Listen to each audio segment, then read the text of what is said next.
It's Barkbusters Day. Today I've picked up my Barkbusters and they're still basically packaged. I took the top off this and I'm hoping that will be close to the Yamaha red. Okay, so I've laid out the pieces. I've got the instructions here, left side and the right side. Barkbusters are very, very specific regarding these two pieces here. You see they've got grooves in them, and you'll see for the left hand side the grooves are the opposite. So these grooves run down the outside, those grooves run down the inside.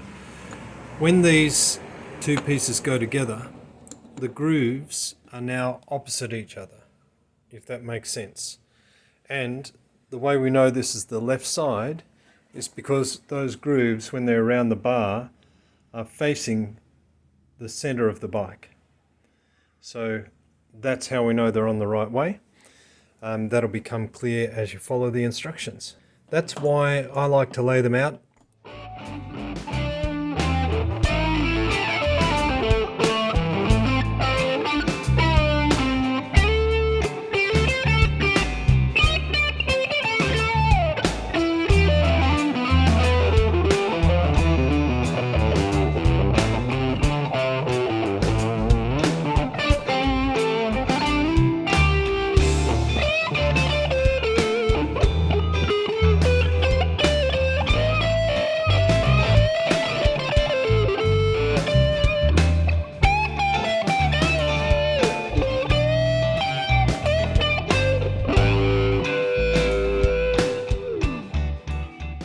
Thus far that took about 20 minutes. Now I'm really happy with this side. I like the bar on that level. This side it's down a bit. However, although the other side looks better, this is probably more practical for a standing position because the bar is going to give protection to the hand, where on the other side the lever is lower than the bar. So I think I'm going to just lower the other side down a little bit.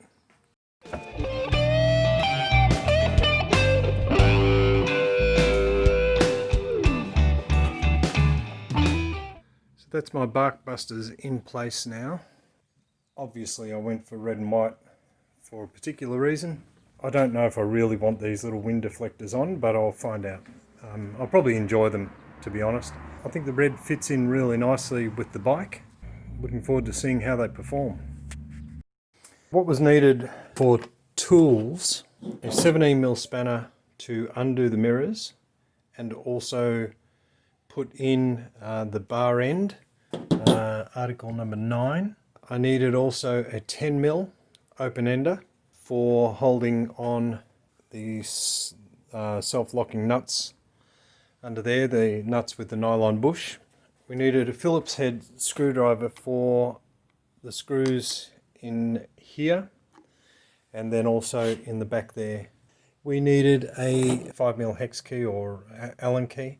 And then we also needed a 12mm socket for undoing the bar ends off the Yamaha. So once we took the little connector holding the plastic handguards off, to get this bar end off, once that screw was out, there is a 12mm hex head in the end of this bar end. That's shaped for a 12mm hex key. There we go, we can get to see it there, and that undoes the whole thing in one go. So that's the tools that were needed. You can see my dad's old socket arm there. That's ancient.